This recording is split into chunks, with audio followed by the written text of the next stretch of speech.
A call to action from President Obama today for the U.S. to do more in a growing refugee crisis. The images out of Europe are striking.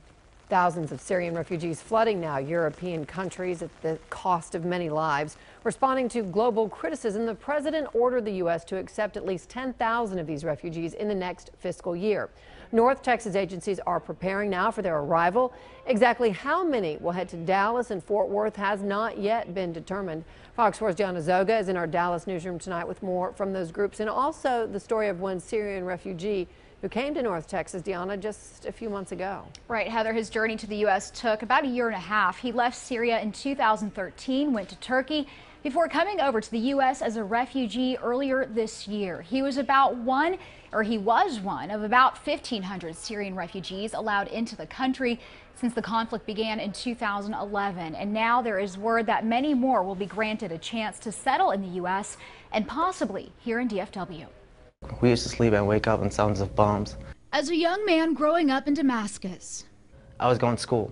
Abdul Rahman Zatoun's life changed drastically before escaping Syria in 2013.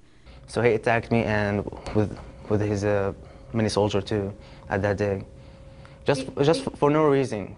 He left during the civil war, but before ISIS showed up. And for relatives who stayed back, home, he says, looks more like hell. There's no hope. There's no reason to leave, and just waiting and wait for death and wait for a time. There's nothing over there.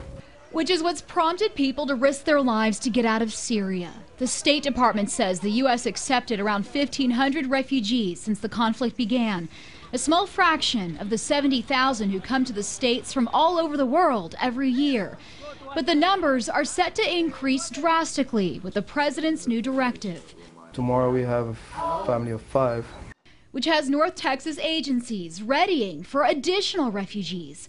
They are given Social Security numbers, work permits, and referred to voluntary government contractors who will provide temporary help finding apartments and jobs.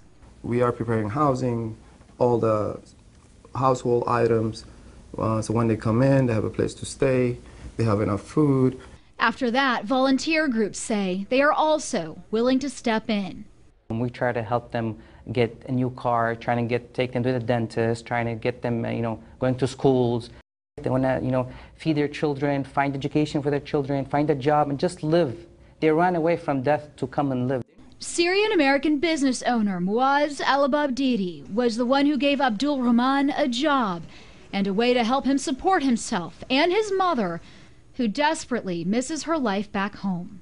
I also hope that the war gets over and we can come back to our country. You'd like to go back to Syria? Yeah, sure. It's my country.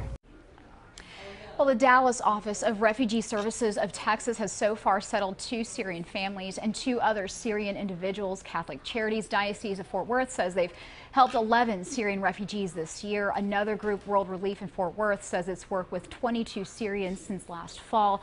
None so far, Heather, have been given an exact number of how many refugees may come to us in the future. Back to you. All right, so Diana, I know this is emotional for a lot of people, but others have some security questions. I mean, ISIS is in Syria, so there's concern, I think, that some of the terrorists would try to come into the U.S. along with the folks who are in really a desperate situation. So is anything being done at all to address that? Well, Texas Congressman Michael McCall chairs the Homeland Security Committee. He says the U.S. should instead put pressure on wealthier Persian Gulf nations, for example, to take in some refugees. So far, they've taken none. In fact, Heather, the refugee in our story said the same thing. He thinks that Qatar, Saudi Arabia, Kuwait should do more. But the State Department says refugees coming to the U.S. will undergo a thorough review process. That's what they say. Back to you. All right, lots more to this story. Diana, thank you.